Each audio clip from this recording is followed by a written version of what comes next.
slowly take their seats and then we'll get started in just a moment. And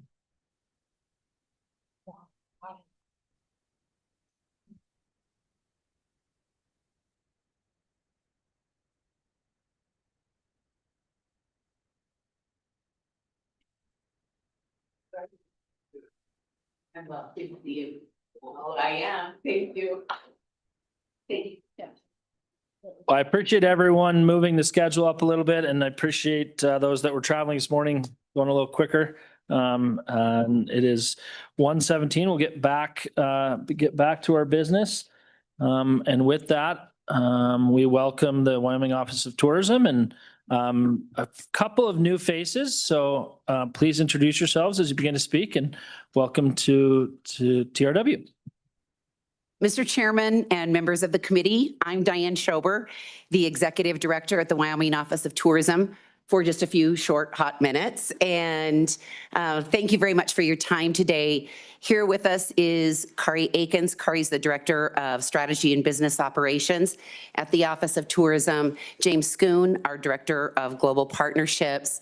Michelle Howard, our Senior Director of Brand Strategy. And then someone that I think you all know, Dominic Bravo. And Dominic will be officially starting in this role on Monday, and he's here to offer up his thoughts too when we conclude. So with that, Mr. Chairman, if you're ready, we have a brief presentation to provide to you, members of the committee, on the work of the Office of Tourism and what we're doing to drive and continue to drive the visitor economy. Please, I look forward to it. Okay. Well, for someone who's been in the role for 22 years, it was a time when I wanted to just take a reflection and look at where we've been as an industry over this time period and how much you could see the importance and the value of the visitor economy as it relates to Wyoming. And so what we did is we broke this up. We've had all of these measures from a variety of sources, the Department of Economic Analysis, the U.S. government, several different agencies there. But in 2004, I started in 2003, and I'm not claiming responsibility for the success of all of this. I just want you to know the value of the industry in and of itself. In 2004, the GDP, Wyoming's GDP for the leisure and hospitality sector was $1.3 billion. And by 24, 1.8, that's a 37% increase in GDP. And then also representing a 4% increase in the growth of its share of GDP. Direct travel spending from visitors has grown over this time by 2.4 times. That's 240% growth in direct travel spending. That spending in turn generates tax revenue, sales and tax revenue. We always say that promotion and lodging tax is the fertilizer for growing sales and use tax. To draw visitors into the state, have them spend that money, and then helping out local and state governments. Direct travel, the tax revenue that's been generated has grown over that 22 years, 3.2 times, that's 320% growth over a 20-year period. And then employment has grown by 19%, direct earnings 2.6 times, 260% growth in earnings. I think that clearly dispels that perception that these are low earning entry-level jobs. And certainly there are entry-level jobs in this industry, as there are in every industry, but it also emphasizes that there's an opportunity for mid-level management up to C-suites working in this industry and living in Wyoming and contributing to our communities. One of the areas in which the Office of Tourism is primarily responsible and can have a direct correlation to driving the visitation is through incremental trips that are generated specifically from the advertising and marketing campaign. And this is something that has been measured long before I started with the Office of Tourism and continues to be measured by an independent outside firm. Incremental trips have grown 6 times, 600% over the 20 years. The taxes generated off of the spending, just of those incremental trips, 7.7 times. And then the tax ROI, so for every dollar that the Office of Tourism spent on a marketing campaign or that the state invested in creating an awareness. We are at 2024, a return for every dollar spent on marketing, $11.61 returned in sales and use tax revenue. And so just, I know that in a time when we're talking about economies and industries, and I'm just really proud that tourism is one of those legacy industries in Wyoming. I feel like when all of our industries are thriving, Wyoming is at its best, and we certainly are proud. It's been a pleasure to have led the work of this office contributing to the growth of this industry. And then I would want to say thank you to all of you and to policymakers prior to you sitting here for your investment in the Office of Tourism and providing financial resources for us to be able to do the job and work with partners across the state, work with other agencies, federal partners, because it really does, that's when tourism is at its best, is when we're collaborating together and building a strong story about Wyoming. Our budget, certainly with the passage of the statewide lodging tax, has allowed us to really invest in a national effort. Michelle's going to go through some of that with you. Kari and James also will share with you some of the things we've done as we've been able to continue to have the resources available. And with that, Mr. Chairman, I turn it over to Kari Akins. Thank you. Ms. Akins, please. Mr. Chairman, thank you. Members of the committee, I'm Kari Akins, the Director of Strategy and Business Operations. And so our piece of our strategic plan as an agency is to help us advance our organizational excellence. And that really does start with our board. We do have a quite excellent 9-member Wyoming tourism board, and 6 of them represent geographical districts across the state. 3 of them are at-large appointees by the governor that then are confirmed by the Senate. And really it is that they help set the standard for the excellence that we're looking for as an agency. And they also just provide that ground level experience. These are industry leaders. They have to have an affiliation with the tourism industry to be eligible to be on this board. And we love the vision that they're able to provide, as well as their expertise in guiding what we do as an agency. You can see they've had a couple of extra activities over this year as they needed to help in finding a new executive director, because as mentioned, we've only got this one for another hot minute. And then also working to make sure that when there is turnover on the board, there's a qualified pool of applicants for the governor to choose from. And now I get to go over an exciting project, which was the renovation of our 2 Gateway Welcome Centers. In the 2023-24 biennium, $1.5 million was appropriated from the Wyoming Tourism, or the Reserve and Projects account. And that was for the renovation of our 2 Welcome Centers, as well as the Quebec One State Historic Site. The work at Quebec One was completed in 2024. And then this year we completed the work in our 2 Welcome Centers that we have. So we have one Welcome Center that was opened in 2010 off of Interstate 90 east of Sundance. That is the gateway for visitors coming in from South Dakota. And then we also have the Visitor Center off of Interstate 25, where our offices are co-located. That it was opened in 2012 for visitors that are coming up from Colorado. And so these were designed to be very immersive, really giving people a taste of Wyoming welcome centers, but because they are very hands-on, that was starting to show in some of the displays. And then also we have things that didn't exist when these welcome centers were open that we wanted to make sure that we were also promoting. So this was a wonderful project to be able to work on. And we really had 2 main goals that I'll kind of go over, but through this video, and it is just playing on a loop, you can just kind of see a little bit of the transformation of some of these exhibits. This wasn't a tear everything out and start over again. It was a make sure that these are refreshed and that they're up to date. And so we tried to be very mindful of how we did these updates to make sure you couldn't tell which areas had been retouched and which areas had not been. So tried to be as thoughtful as we could with those updates. And one of the main goals that we had for the renovation was to enhance visitation, make sure that the visitors that are in these welcome centers are getting that wonderful taste of Wyoming that makes them want more.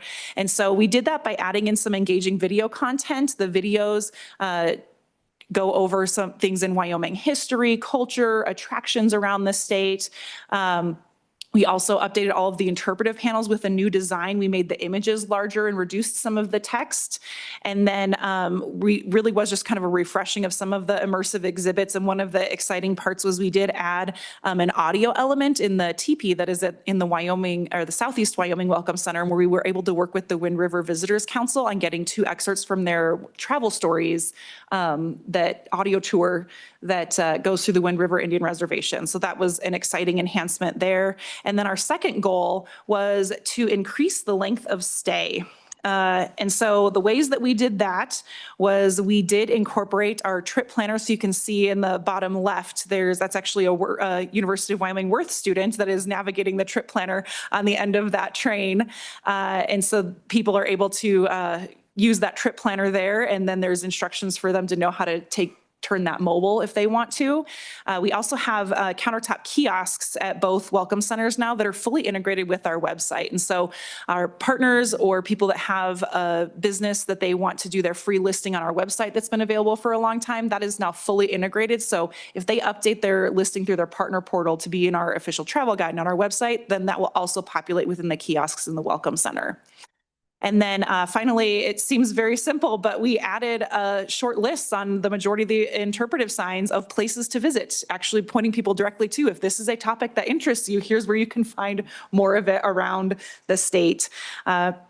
And we know that this matters and that these welcome centers can be an effective tool for increasing that length of stay because we have, from a study that was done several years ago, 25% of people who stopped at one of the welcome centers stayed longer and or stayed at least one additional day in Wyoming, adding things to their itinerary, going to a place they had not originally planned. And so this is a page from the Southeast Wyoming Welcome Center from June 11th of this past summer, which was after we had reopened with the renovation. And I love this comment of someone that was traveling from California to Denver, and they said, absolutely amazing. Now I want to come back and spend a month exploring. And so that is the quick update on our Welcome Center renovation. And now I'll turn things over to James. Thank you for that update, Ms. Akins. And the former committee had an opportunity to tour that Welcome Center as one of our field trips, I believe, 2 years ago, and it was great at the time. So maybe there's a opportunity to come back and see the renovation. So with that, I really appreciate that update. Great. Mr. Chairman, members of the committee, thank you so much. My name is James Schoon. I'm the Director of Global Partnerships at the Wyoming Office of Tourism. Today, I get the pleasure of taking you through some of the programs that we work on to elevate our Wyoming partners. We'll go ahead and kick off with our map here. These are 3 programs that we work with. We obviously work with many more across the state throughout the year. These are just 3 that I wanted to highlight today. The Wyoming Best Program is the top one, the orange dots as you look around the state. This program is really focused on building out strategic plans. What we do is we go in, we do surveys, we talk to the community, we take shareholders, government officials, local lodging tax boards. We all get in one room, try to define where they are currently when it comes to the local economy and growing the tourism industry side of that. And we actually build out a strategic plan with goals and objectives for them to complete. We had 23 lodging tax boards do that over the last 5 years. We're at the point now where we're going through and updating those because it's been long enough that we want to make sure that everyone's on track and that they're still on point. The one right below that is going to be the destination development. This feeds right into that WYBEST program. This is actually funding. We're in our second iteration of this. This is actually funding that we give to local lodging tax boards to accomplish those goals. Sometimes they do have funding, but maybe there's bylaws and things that they can't use it on some of those objectives. Sometimes they don't have big enough budgets. This actually helps them move the needle. It helps us work with them through a strategic plan to grow that visitor economy. The one right below that is going to be the trade FAMs. Maybe you guys are familiar with these trade FAMs or familiarization tours, as they're sometimes called. What we do is we bring in international or domestic tour operators or travel agents to the state.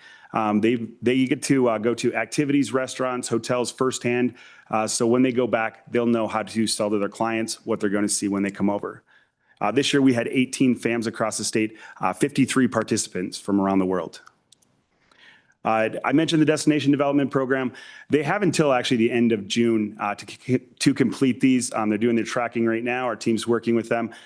We do have last year, or the last iteration of it. If you go to our website at the top there, the industry site, you can see the photos and how people spent the money towards their strategic plans. But I wanted to give you just a couple of ideas on how they're getting spent this year. So starting in the top left, you can see I'm Only a Craftsman. That was actually built in Sheridan, or put together in Sheridan. It's a documentary on leatherworking. Obviously with King's Saddle being there, that's huge for them. They played it at leatherworking shows throughout the country this year, and it's actually going to tour around in Japan next year and the year after. So a lot of eyes on that. Visit Laramie actually went through a complete co-op basically, they have a new brand and a new logo. So rebranding is what the word I was looking for there. But you can see their brand down in the bottom. In the center, that's actually going, and the top is going to be the Sheridan Winter Rodeo. And then right next to that, you'll see on the right is going to be in Afton. And this is going to be some wayfinding. They also post events for the local community, kind of a one-stop shop if you're in town, what's happening that day. To the bottom of that, that's actually here. I don't know how many of you actually have gone out there, but this is the boardwalk project that they're working on out at Hell's Half Acre. Thank you so much for doing that, Annette. But you could see the gorgeous backdrop, but a great stop. Very easy if you're traveling through or just in Casper. On the top right, you're going to have some wayfinding signage for visitors to get around Casper. And to the bottom right there, that's actually a beautification project that they're working on in Cheyenne. Some of the mural work. That's actually a water tower. Travel trade marketing, this is going to focus more on the domestic market and international focus. Domestic market has always been huge for Wyoming. That's something that's going to continue to grow year in, year out. This year, we actually had 82 new tours put in. That spreads across 20 different destinations across the state. I will point out that when you talk to tour operators and even hoteliers across the state, there's an ebb and flow on this. Sometimes tour operators will come out every year. Sometimes they'll come out every 5th year, 7 years. So you're going to have ups and downs. This year, we're actually down a little bit. We had 2,300 tours in 2025, where we're down about 200 tours from last year. As you can imagine, we're actually down about 6,000 room nights. That sounds a little grim on the surface. However, the economic impact, we're actually up to 136 million from 127 million in 2024. So still very strong. We're hoping to rebound on those, and we'll definitely keep track of them. On the international side, many of you hopefully are familiar with this, but we actually do a consortium when we sell in Europe, Scandinavia, Australia, New Zealand, and it's called the Great American West. We're the states of Idaho, North Dakota, South Dakota, and Wyoming. We pool our money. Obviously, Wyoming pays 25% of that, one quarter. These are the results that we've seen for 2025, specifically for Wyoming. We're up about $5 million on the estimated visitor spend. We're up about 6,000 rooms on estimated room nights booked.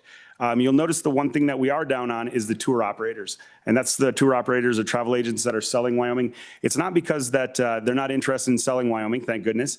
But it's because that unfortunately during the pandemic, some of those had to shut their doors. The numbers, as you can see, are still going strong for us. We're going to continue to monitor that. There's a lot happening with the international markets, as I'm sure you're all aware. We still do own a 58% market share across the 4 states. And again, we pay a quarter of that. So still a very strong ROI. Working with other agencies, I know a lot of them are in the room. We continue to do our monthly calls to make sure that we're collaborating and not, working on, we're collaborating on everything and not duplicating efforts. We're working very closely with State Fair to try to assist them in getting out the messaging. And actually, we do a lot of referrals. Our website actually referred about 40,000 referrals to our other state agencies. So we're very proud of that and happy to continue working with these other agencies. Many of you I know are familiar with this one. Team Wyoming actually is on its 20th year. This year, we actually had Team Wyoming members riding in all PRCA events for the whole year. We had 400 people attend the breakfast that we do, the Salute to Team Wyoming breakfast in Las Vegas last year. And if you're in Las Vegas this year, they're doing another one in December. Quite the turnout for sure. We have the CNFR is actually here in Casper. We have a lot of champions through that. We have a lot of champions for Wyoming in the National High Schools Final Rodeo as well. Being our only pro sport in the state, we're very proud of these guys and gals. And also just want to give a shout out for all the visibility that they bring to the state.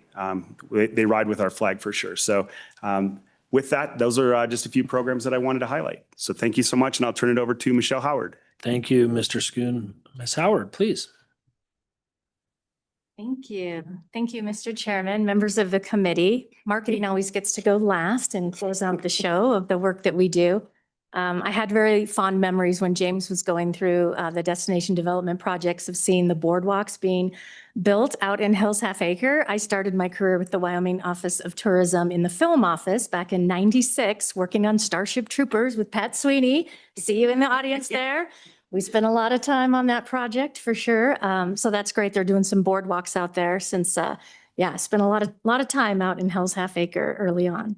So I get the pleasure of walking you through how we champion the destination and the brand. I feel like my job's probably the easiest out of all because I get to just show off all the beautiful places we have in Wyoming. And I'll start by talking about our 25 summer campaign. This ran from March through September, and our audience targets are active recreationalists, sightseeing adventurers, cultural explorers. We work both with a national ad agency to create these campaigns. We also have an in-state agency that helps support a lot of our production work here in the state of Wyoming, so that's nice to have an in-state partner as well. I'll go ahead and play you a preview of some of the campaign ads.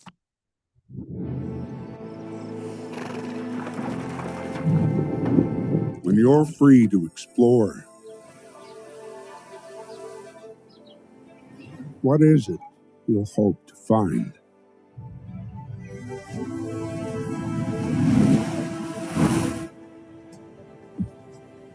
The truth lies west. It's time to discover yours. So that's just an example of a 30-second spot that we run on a variety of channels. Most of our creative strategy with this campaign continued to highlight real individuals that we were trying to highlight to show the connection that you can have to the people, the places, the activities, and communities in Wyoming in our Modern Explorers campaign. Our media plan continues to focus on a national level with some secondary and tertiary markets. This focus maintains, our ability to reach a larger audience, but then also hone in on some of the markets where we feel like through our analysis, we're going to have the best opportunities to increase visitation and consumer spending from those particular areas. Campaign performance, of course, we optimize these campaigns as we go along throughout the campaign season. Our engagement metrics were up. Engagement just means any interactions that potential visitors have with our website, whether they're clicking to get content on our website, watching videos. You can see our video views were up. Video is really popular, obviously, right now as a way that visitors are consuming content and deciding to make travel decisions. But I think that not only video was a top performer, but really being aware of our campaigns impacts visitation. Diane talked about this a little bit when she was talking about that incremental travel and how there would be a base of travel that would come to Wyoming and visit regardless. But we also see an increase through this third-party vendor, SMARI, that does these ad effectiveness studies of how much more likely we are to bring in additional visitors through exposure to our ad campaigns. So in this particular slide, you can see that being aware of our That's Why campaign increased a consumer's likelihood to visit by 28%, and that jumps us above states like Utah, Montana, and Washington. Consumers that are unaware of our creative in their surveys report the lowest likelihood to visit, and we fall at 11% behind a lot of our bottom-tier competitive states. Partnering with Travel Wyoming's co-op programs offers our partners a more affordable and impactful opportunities. Diane Schober likes to say the rising tide lifts all boats, and I think that's a lot of what our co-op programs do. They really do help partners leverage our marketing power and reach millions of potential visitors through a variety of options, as you can see here in some of the examples. PR and media, we also work with a national PR agency. The strategy consistently drives visibility for our partners by focusing on very high impact media opportunities. This year, we hosted influential journalists and creators and communities across the state, including Hewlett, Centennial, Pinedale, to generate really authentic content stories to be featured in top media outlets. Oh, there's Diane. This is when they did a show in Good Morning, Texas in Dallas for a media mission. But we also hosted a successful Chicago media mission ahead of IPW, which is a big international show that James and his team attend, engaging journalists from outlets like Travel and Leisure and USA Today. Collectively, all of these efforts with day-to-day media pitching have resulted in hundreds of media mentions for Wyoming. These placements included 19 of our counties and delivered an estimated total audience reach of over 4.4 billion. So back to talking a bit about that influenced travel. The core message of this slide is that our strategy for incremental travel growth is built on the combination of having very strong creative with a very targeted media buy. The combination is a powerful formula that drives that incremental travel, the travel that would not have occurred without our marketing efforts. Noting the year-over-year double-digit percentage growth in influence spending, ROI, and taxes generated. This demonstrates that this strategy is scaling effectively and providing increased value over time. We also focus on a hospitality campaign. And for 25, the hospitality campaign was focused on inspiring students to explore hospitality careers and educational opportunities in Wyoming in this industry, as we have some, I think, sitting right behind me with Dan McCoy. This initiative delivered like 106,000 total conversions, over 5,600 clicks on job and education resources, and demonstrates really strong engagement with the talent pipeline. Currently, we're in our winter campaign. So this one launched just last month with a budget of $350,000. We utilize social media, video, digital display ads to drive winter travel planning and connect with winter travelers. This is an evergreen winter media strategy that focuses on search, mainly with national targeting, and social in those secondary and tertiary markets. This approach strategically supports regional markets, but also those direct winter flight markets. We work closely with some of our partners to make sure that our efforts are supporting each other and not duplicating efforts. Here are some examples, creative examples, including a variety of activities, fat tire biking, sled dog experiences, hot springs, just showcasing the diversity of Wyoming winter offerings that we promote this time of year. And with that, I will turn it back over to Director Schober. Thank you, Ms. Howard. That is a lot to download. I really appreciate it and all the work you're doing. Those are great ads, and thank you for teasing us with a short video ad. That's pretty special. With that, I'll go back to you, Director. Thank you. That every success that we have ever achieved is because of this remarkable team. And I've had a chance to work with some really great people over my tenure with the state, but I could not be more proud of the people that are there today who passionately put all of their efforts into assuring that we're delivering on all of our responsibilities and driving an economy. Yes, it is fun work because it's a really great product. And so, there's nothing better than being able to take the very best of Wyoming and putting it out there for the rest of the world to see. But there are 22 other people who aren't sitting in this room with us today who also contribute to this on a day-to-day basis. And when I say I'm going to miss this, it really is the people that I will miss the most. And so thank you for that. Michelle, if you'll just advance that for me. But our next chapter really isn't about reinventing the story or reinventing what we're doing. It's about turning the page with confidence. And that's what's so exciting about Dominic coming into this role and really being in a position to do just that. Carrying on the progress that's been established. I'm excited to see what happens next. The resilience, we've navigated some really choppy waters over the years, but this is an economy that's a steady growth economy for Wyoming. And just, again, it's something that I think will continue to evolve and be a big player in the wealth of our communities and the well-being of our people.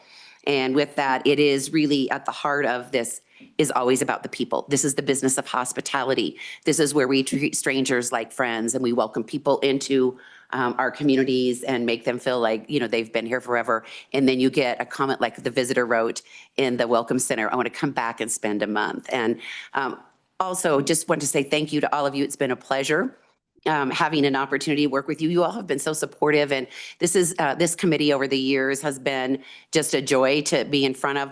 I wish we had more time with all of you, and this year I look at all of you and know what passionate tourism champions you are and how much you support this industry. So thank you very much with that, Mr. Chairman. And any questions, and I know certainly Mr. Bravo would like to probably say hello and have a few words with you too. Thank you, Director. Mr. Bravo, welcome. You got a few more days, so you can kind of have the free mic here before you're officially hired. You probably shouldn't tell me that, Mr. Chairman. Anytime I have a mic, I could do a Johnny Cash song for you, but no. Since I do have the mic, I just want to give a big kudos and thank you to Diane for her years of service. She's a living icon. It was actually made me a little apprehensive to even put in for the job because, as everyone says, big shoes to fill, and that's just an understatement. But thank you for the legacy you've built, Diane, and just being so amazing. So thank you so much. It's been a pleasure. Thank you. So as for me, again, many of you in the room I already know, and we've done some pretty amazing things together. A really fast recap on my bio for those that don't know me. I did start my career as a law enforcement park ranger in Nevada. I did that for about 9 or 10 years. Moved here in 2008 to be the State Park Division Administrator over State Parks, Historic Sites and Trails. And during that tenure, also stood up the Outdoor Rec Office. As a matter of fact, my last TRWCR meeting, I believe we were in Riverton, and you were first considering the first draft of the Outdoor Rec Trust Fund, which was pretty great. So just much like Director Schober mentioned, applause to all of you folks. Thank you for what you do. It's amazing what this committee has accomplished for all the years that I've known you. You have preserved and protected some of the most important and amazing places. You, as was just mentioned, you created a tourism economy that is resilient and actually has a stable base, which makes it really easy for me to step in. When you already get to be at the top of the mountain, what a great opportunity it is. For those of you that know me, I'm a little wild and crazy, so I'm a little bit of a maverick, so we do some stuff, so it's nice to be able to take some strategic risk with you into the future and just take our tourism economy to the next level. So that's really, when people ask what my vision is, it's like obviously to maintain the great momentum, the great legacy that we already have established, that you folks and these amazing people have been a part of, and then just take it to the next level. It's a pretty easy formula, and I can stand for any questions, but Mr. Chairman, that's just a little bit about me and a little bit of the plan going forward. Thank you, Mr. Bravo, and welcome. I can speak for the committee. We very much look forward to working with you and being your home committee, and it's something very special, and it matters to all of our constituents, then beyond all of our districts, to the entire state. That's what really is why we're all up here, is to serve the entire state. So I really look forward to getting to know you and planning out our next interim and seeing you down in Cheyenne right around the corner. Mr. Co-Chairman, any other thoughts? Well, yeah, Mr. Co-Chairman, thank you. I've got a lot of thoughts, but first of all, I'm very concerned about the lack of enthusiasm of this panel. I'm ready. I mean, congratulations, Dominic, but back to you, Diane. Thank you for everything you've done. It's been a real joy, and sometimes I'm not sure if you understand that we slog through some things so that we can get to your department, because it's always so uplifting and fun. And every year we look forward to the banquets that we have, and you roll out these beautiful promotional pieces that just make you think, oh my God, I'm the luckiest person ever. I get to live in Wyoming. And I hope you'll take that with you and feel very proud of it. I get kind of choked up because we've gone a long ways back, but thank you for everything, and wish you well in your next chapter. And committee, I think we ought to give this person an ovation. What do you think?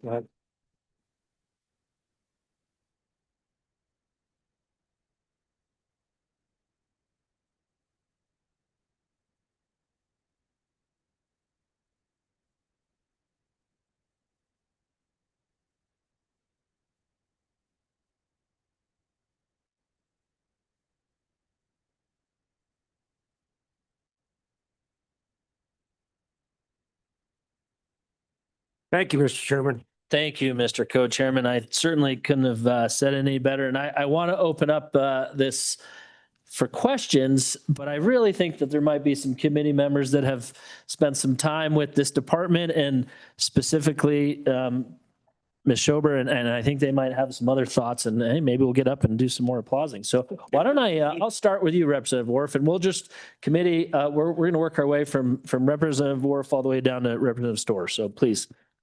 Thank you, Mr. Chairman. I do applaud you. I remember the first day I lobbied, and you've always been here, kind of one of those constants that we always hear. But I had a question. You know, I live in Southwest Wyoming, and there's kind of a major road that kind of goes through there, gets a lot of traffic, and there's a few states that come here quite a bit. Is there any discussion or thought about putting a welcome center over my part of the state?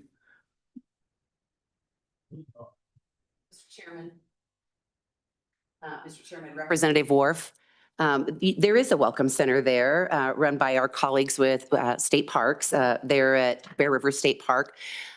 We have been in discussions over all of my time that I've been serving about renovations there and how we could make that a more state of the art. I'm sure by Kari sharing with you what happened at the Southeast and the Northeast, it probably whetted your appetite. But I think, you know, Dominic will certainly, he understands the value of welcome centers, and anything that deals with the future, I just get to defer now, right? So. But thank you. And that is, she did such a great job. I'm sitting there going, we need something like you've got in Cheyenne. I mean, that's a pretty amazing facility. And we got the state hospital, you know, they've got a little bit of land right there that somebody's looking to do something with. Well, I appreciate that, Representative Worf, and I think that's a great segue into maybe a topic for next interim. So I'd be happy to, even though I'm a bit northy, I'd be happy to team up with you on that one. So continuing down, any questions? Representative Thayer, please. Well, thank you, Director. 20 years we've been working together. Pretty exciting. I also want to note that we talked about ROI earlier this morning, and 470% ROI for every dollar we've given. So what a number to report. So thank you. And then my question would be, are we going to start using some AI chatbots? You know? Please.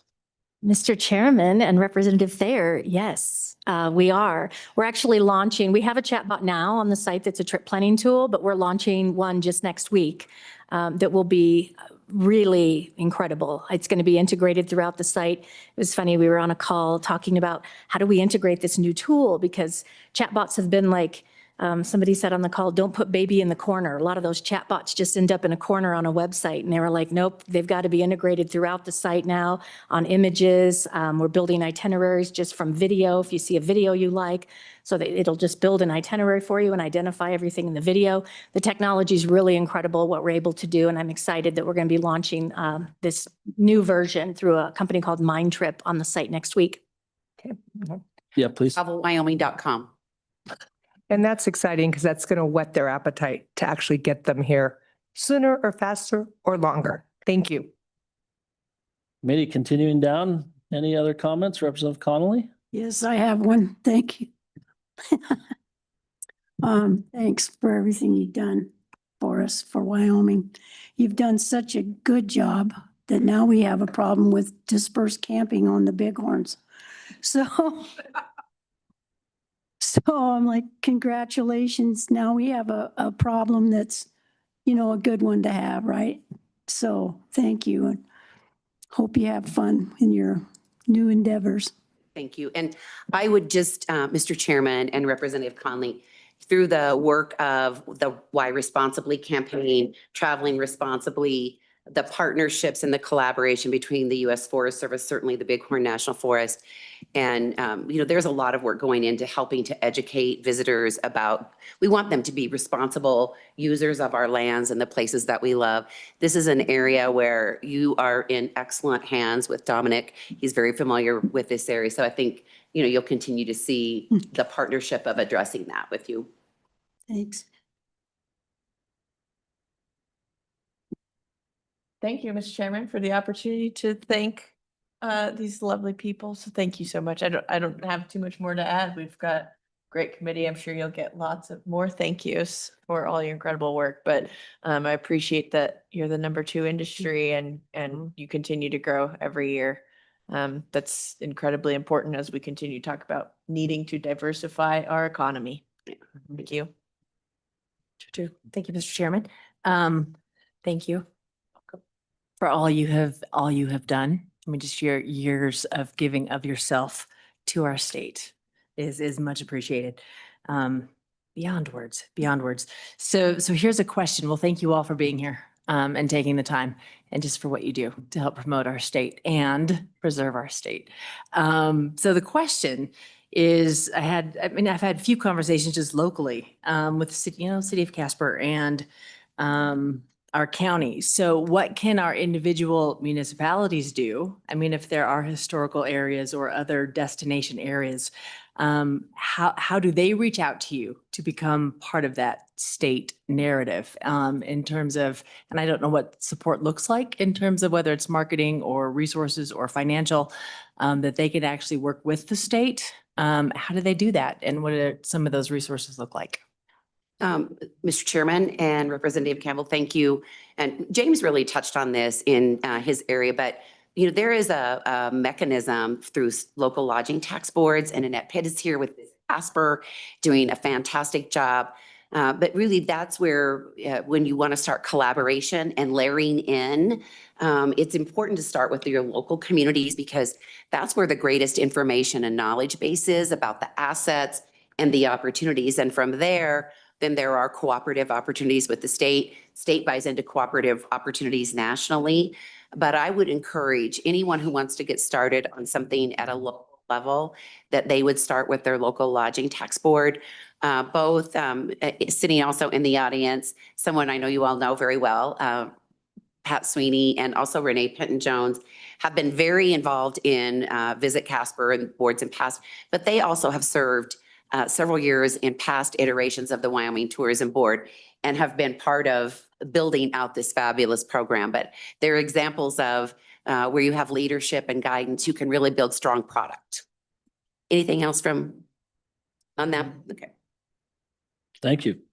Thank you for the question. It's good, some good direction there, Director. And I'll take a quick privilege and just say thank you. I was contemplating, the jobs I've had, which haven't been many in my short 40 years in Wyoming, but they've all been directly related to tourism. My part of the country, obviously, that's a big thing. It's the biggest thing. But I sit up here this afternoon now, and it's pretty great to reflect on that and realize that I have the ability to have a family here because of tourism.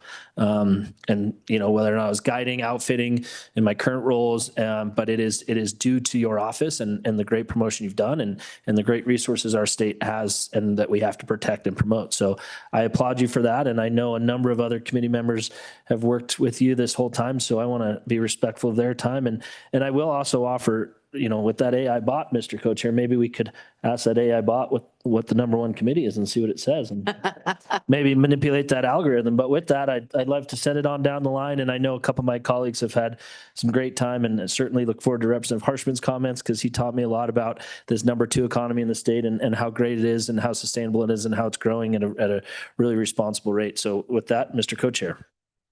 Thank you, Mr. Chairman. So I didn't want to forget to thank you, Director, for the commitment you made to a committee I've been on for the last 2 to 3 years. And that's the effort to finish up our beautiful state capitol. And we couldn't have done it without our ex officio members.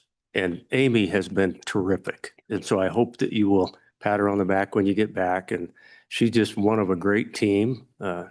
And the second thing is thank you to every one of you for being here and appreciate that. But I wanted to recognize the effort. Amy's been there for every meeting and has been very valuable to the team that has put together all those historical exhibits and finishing up that beautiful Capitol. So thank you. Thank you, Mr. Chairman and Senator, Mr. Co-Chairman. Also wanted to just acknowledge that Amy works for James and she's just another example of aces among the staff at the Wyoming Office of Tourism. So when you get these interactions and you have a chance to work with the team there, that's an example that really runs organization-wide and very proud. And I know James is very proud of her too in the work that she does. Mr. Chairman. I also want to say thank you, and I want to touch on a couple of things on your presentation, but the Team Wyoming dinner at the MNFR, I think is amazing. It's so heartfelt that you can see all those people in Wyoming there to support the Wyoming Cowboys. And if I'm correct, we're the only state that does that. So it's pretty amazing. And I know that the Cowboys and Cowgirls think that too. And I did get to see that mural getting drawn on the side of the water tower in Cheyenne this summer. I was there in July. It was late at night, and I was like, what is going on there? And then I realized that, you know, the artist was up there drawing out the outline in the middle of the night. So amazing. Some of those things are awesome and great addition to the state. Thank you so much for all your time and efforts you've put into the state. Mr. Chairman and Senator Jones, thank you. And also, that water tower is one of the many great programs from Visit Cheyenne. So when you see things like that, you know that Dominic has been at the head of that, leading that effort. Beware or be ready, because there's much more to come. Yeah. I think at epic levels, right, Dominic? Yeah. Thank you, Mr. Chairman. Yeah, I'll just pile on here. I haven't been around the block as long as some of these guys here, but at least I think I was pretty lucky. I got to spend a couple of years on TRW as a member, a couple of years as a vice chair, and a couple of years as the chairman of TRW. And truly, just as the two co-chair have said, it's the most fun, exciting committee of anything that we've ever done. And it's because of people like you. And so I would just say to Dominic, yeah, you've got some big shoes. You better get boots, because I don't think shoes are going to do it. But I would say two words that really kind of separate Diane from probably most people. She knows how to connect with people, the big C, and she knows how to collaborate with them. And then everything she does is fun. So even if you have a disagreement with her, which I didn't, but if you did, I think she'd still smile all the way through it. And just you'd walk away going, wow, that was fun. Okay, so those are my words of advice to you. Welcome. And thank you again, Diane, for everything. It's been a joy to be able to work with you. Appreciate it. Yeah, thank you, Senator. Mr. Chairman, thank you for the privilege. Director, I think you and I started the same year. So I think you've worked, is it 3 governors?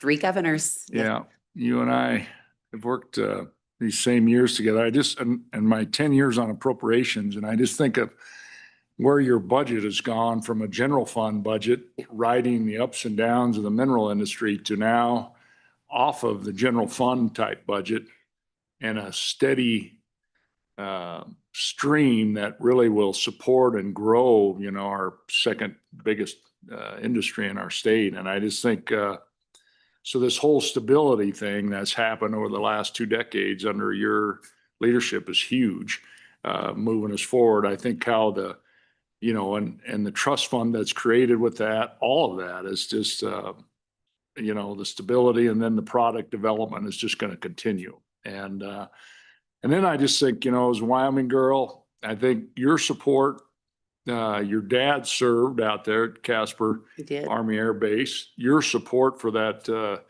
for the Wyoming State Veterans Museum, was really appreciated. And that's another product that can go to the next level, I think a lot of us believe. And so really appreciate that. And then I think I'll pile on another big C. Most people that really have a career like you, because I don't ever recall a legislative committee and everybody, it just never happens. And I think the other big C is because you care a lot. And I think when people really rise to the next level and inspire and make change, it's because they care more than what most people kind of think is even possible. So thanks for caring, and thanks for all your good work. So well done. Thank you very much. Clearly, I should have sat to the right of Representative Harshman. Thank you, Diane. I think that you, more than anyone else, when I first came on TRW a few years ago, made me feel very welcome here and appreciated, and just a really sense of warmth. And interest in collaborating together. So that was just the one thing that has struck me, I think, of our relationships together. So I really appreciate that. I think also just, why I like this committee and the work all of you do, that the tourism isn't just about the tax dollars. It's about also the things we were talking about earlier today, be that the arts or be that the recreation or wildlife. That these are the things that make Wyoming a vibrant place where people can and want to live. And I had not heard that statistic about our school enrollment until today. So I've been thinking about that this afternoon. But I know that young people are leaving the state at a per capita basis higher than anywhere else. And that is something we just have to change the tide there. And the work that all of you do, along with many of the others, really is how we keep them in the state, how we build vibrant communities, and can really make a difference. And so we've seen over the last 20 years, imagine if we had not made this investment, where we would be today. So I just want to encourage us to continue to move in that direction and recommend that we continue to invest in our communities and our people. So thank you. Thank you, Representative Storr. With that committee, I really look forward to getting back down to Cheyenne and our next interim and get to know you, Dominic. That's going to be phenomenal. And I thank you for coming up. Thanks for sneaking up early. And we were ahead of schedule, Mr. Co-Chairman. An hour nice and behind schedule, but you know what I feel about that. But I'm fine with it. I'm just fine with it. It was well worth it. So thank you again. And at this point, we'll let you guys all off the hook. And I do know there are some folks in the room that are affiliated with travel tourism and the state, and certainly would open up for public comment if we want. And yeah, Chairman Wash just snuck in 2:00. We would like to recognize our wonderful colleague of the second best committee. Chairman of the second best committee. So, yep, with that, thank you all for being here, and thank you, Chairman Washut, for being here. One more, please. I'll stay as long as you want. I just wanted to say thank you, Mr. Chairman and members of the committee, for taking that time, and it means the world to me. And you know this because you work as a committee. Things don't happen because of one individual. It's been the honor of my professional life to lead this agency, but certainly the credit goes to everyone in this room and all of us around Wyoming, because there is a lot of pride in what we have, and tourism will continue to be the centerpiece to showcase that about Wyoming. Thank you again for all you do. Thank you.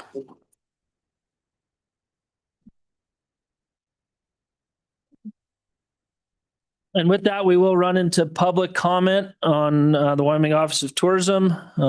If you're here to make any public comments, please come up to the mic. I don't believe anyone online? Anyone online for, nope, okay.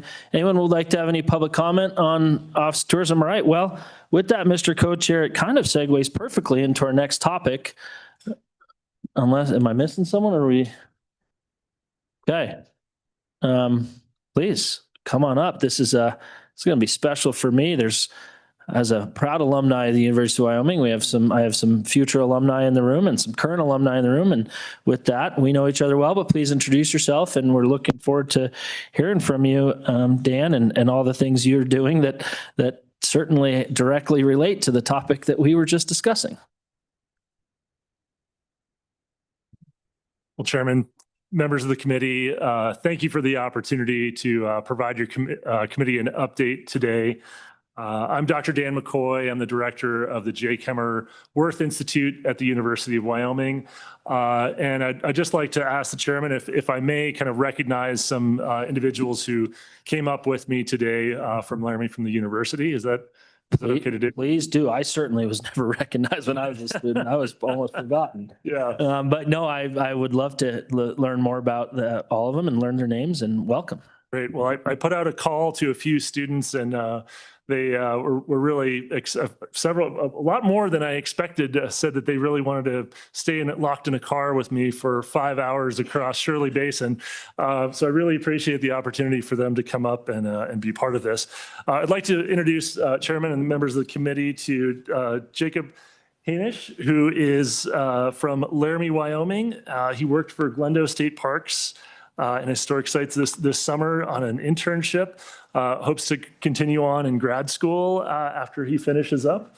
I'd also like to introduce Gabby Patterson from Powell, Wyoming, who is hoping to work in conservation after she graduates, and actually is hoping she just met the director of DEQ downstairs before lunch, and it just so happens that she wants to get her application into for water quality internships. We might be sending her application off to him directly a little bit later on. So welcome, Gabby. I would also like to introduce you to Mariela Villarique, who's from Sarasota, Florida. Worked this summer for Wyoming Conservation Corps, and her favorite hitch was actually in Baggs, Wyoming, doing beaver analog dams with a variety of different partners. So that was really wonderful. And she wants to continue working in the tourism industry after she graduates. So thanks, Marielle. And last but not least, Arden Cherik Madden, who's from Cheyenne, Wyoming, go east, right? And who currently works for Visit Laramie and wants to continue on in the tourism industry and destination marketing. So so thank you all really for joining me today. Students, welcome to TRW. We really appreciate you making the trek up here, and it's great to see you, and great. Thank you for the introductions. It's great to hear what you're doing, and if we can help in any way, we'd be happy to. Thank you, Chairman. All these students are students in the outdoor recreation and tourism management degree, and just great examples of the future leaders of the industry. I figured you'd want to hear from them more than you're going to likely hear from me here in just a minute. So it's great to have them as part of this. So. Well, like I mentioned, I'm Dr. Dan McCoy, and this is the second time presenting in front of this committee. So a little bit about myself for those who I haven't met before. I've been at the University of Wyoming since '99, serving in a variety of different roles. In 2017, I helped start this new degree program in outdoor recreation and tourism management, given the importance of tourism to the state of Wyoming. And we've grown that program. We have really outstanding students in that program. And one of the things I would just mention, I know the committee has mentioned several times today, about losing students to the state. Students who've graduated from this program through alumni surveys, we've actually noticed that a majority actually stay in the state because there's 33,000 jobs in the tourism industry. It's the largest private employment sector. So they just get exposed so much to the opportunities here, and it's a great pipeline that we have, and a number of different partnerships that we have across the state. In 2022, I became the director of what was at the time the Worth Initiative that was started by President Seidel and has since become the J. Kemmer Worth Institute. And I'll talk a little bit more about that in a minute. Our mission is simply to expand and diversify Wyoming's economy by supporting the outdoor recreation, tourism, and hospitality industries. And we're doing that in three distinct ways. So through workforce development, just one example here of our students, but also a number of different ways that I'll talk about a few of those today. Research, and then also statewide engagement. And I'll mention just briefly that this whole initiative would not have started without support from the Wyoming Office of Tourism, Wyoming State Parks and Historic Sites, and particularly the Wyoming Innovation Partnership. So Governor Gordon provided a very generous grant that helped us get up and running, start new educational products and services.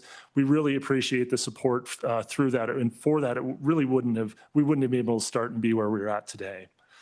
So I'll just want to, I'm not going to look at the words on the screen here. They're way too small, but I just wanted to kind of mention that we're guided by a very, we went through a strategic planning process this last year. We had about 12 different stakeholder groups and about 47 different people who provided guidance and input and feedback on the strategic plan and what we should be doing to support the state's industries and outdoor recreation and tourism. And a lot of that work was guided by individuals on our external advisory committee, which it's kind of hard to read on the screen, but Director Glenn serves on that, Dominic Bravo serves on that, Chris Brown, Diane Schober. So a vast majority of the individuals on this external advisory committee are in the private industry, but we also have state agencies and other organizations that help advise us and provide guidance on what it is that we should be doing. That's all to say that we, what we're trying to do is row the boat together. We're not duplicating efforts statewide. So just a little bit about some of the research that we do. We provide economic impact studies. So for example, talking about the Wyoming State Fair and Fairgrounds. We also have fee-for-service research. So working with Teton County, we work with the Jackson Hole Travel and Tourism Board to conduct a number of different studies for them. We also partner with the Wyoming Office of Outdoor Recreation to produce annually the Wyoming Outdoor Recreation Report, which I hope many of you have been mailed maybe and seen the Outdoor Recreation Report. We're also working right now with the Wyoming State Shooting Complex in discussions with them about the possibility of doing an economic impact study for them. So, and a little bit about, you might have seen these numbers before, but outdoor recreation is a $2.1 or $2.2 billion industry, ranked 5th in the state for the percentage of our GDP that's tied to outdoor recreation. So that's very high, over 15,000 jobs across Wyoming, and it ranks us 4th in terms of percentage of employment. We also did some study on how much local and state taxes generated from outdoor recreation and came up with 244 million from that, which is a pretty substantial number. We'll be redoing this report again this next year as a partnership with the Wyoming Office of Outdoor Recreation. Just a little bit, we had some very historic milestones this last year, and I'll just kind of highlight a couple of things that I just wanted to bring to your attention. Thanks to a very generous gift from Jay and Karen Kemmer. As you all might know, Kemmer's recently sold the Jackson Hole Mountain Resort, and Jay maintains a small stake in the resort. It was through the sale of the Jackson Hole Mountain Resort that they provided an incredibly generous gift to endow and name our institute after Jay. And through the matching funds that the legislature approved, we were able to match $1 million. So just $1 million of those matching funds brought in $5 million from the Kemmers. So I just want to say thank you all to providing those matching funds that, and I can tell you if there are ever matching funds in the future, I know that's on the university's budget, but there's a lot of interest in those matching funds to have these types of impacts. And just as an example, the student impact alone, it's $40,000 in scholarships and internship support. We have a particular internship program that we help provide support to students who are going to be in the tourism or outdoor recreation industries and who stay in Wyoming.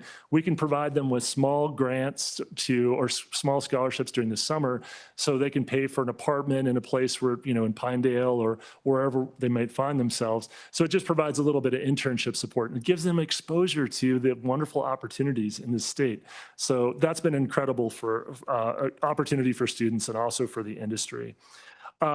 This is also another historic milestone is that this is the first year that we've been able to actually reach people and communities in every county across the state of Wyoming. That was one thing when I came to TRW a few years ago, is like, Dan, just make sure that, you're doing stuff around the state. And I took that to heart.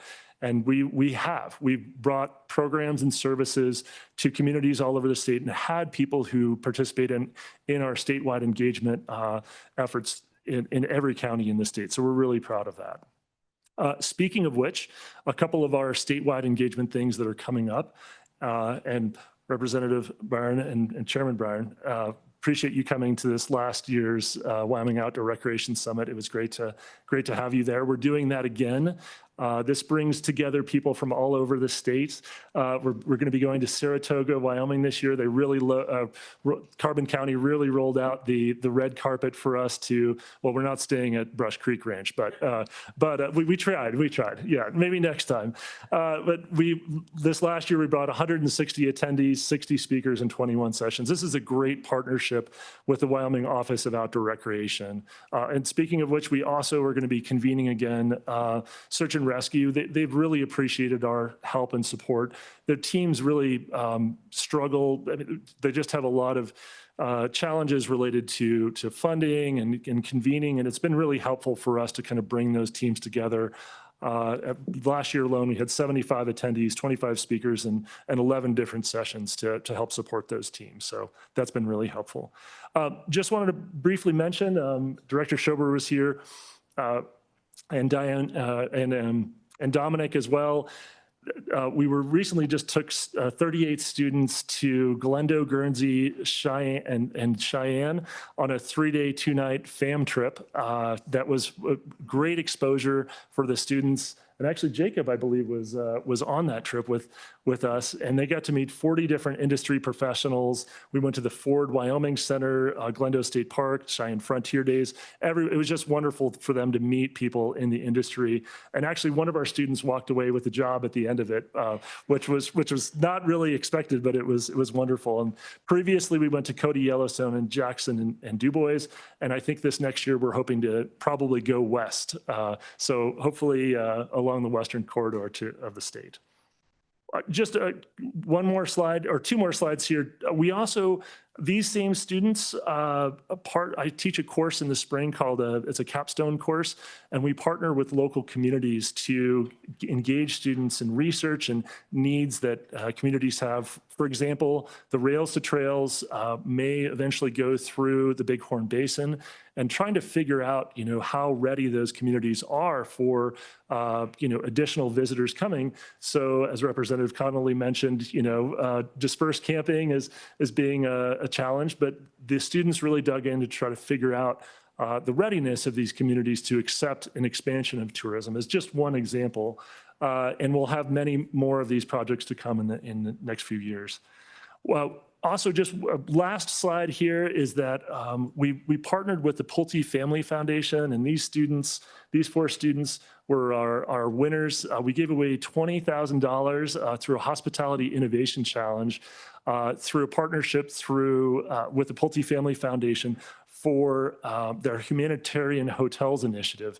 So the students spent an entire semester developing pitches and ideas to pitch to the Pulte Family Foundation about converting their current hotel, which is the Hilton Garden Inn in Laramie, to a graduate hotel, which is actually going to be taking place here soon. And we're going to continue this in awarding innovation money to students who pitch really good ideas. So just an example of the way that we're working to kind of advance this industry as well. So with that, Chairman, I'm happy to take any questions, and go Pokes. Love it. Thank you, Dr. McCoy. Director McCoy, a lot of titles. I really appreciate that update. Yeah, that's phenomenal and great to reference all the different opportunities that happen in conversations, and just happened today downstairs with some of the students. So that's pretty special. Committee, any questions, please? Representative Thayer. So thank you, Dan, and thank you, students. That was great to see you guys here. This is so exciting. This presentation I've been waiting for. Talk to the Business Council, look at our stats. One of our greatest exports is our youth, and this program is turning that around. We're excited to host you next spring in Saratoga.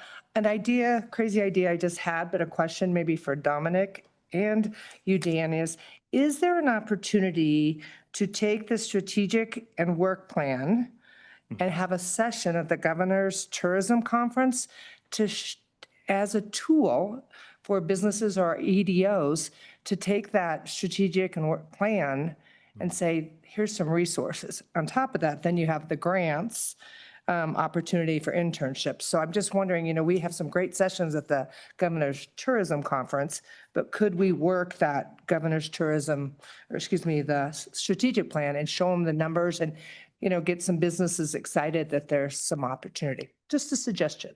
Thoughts?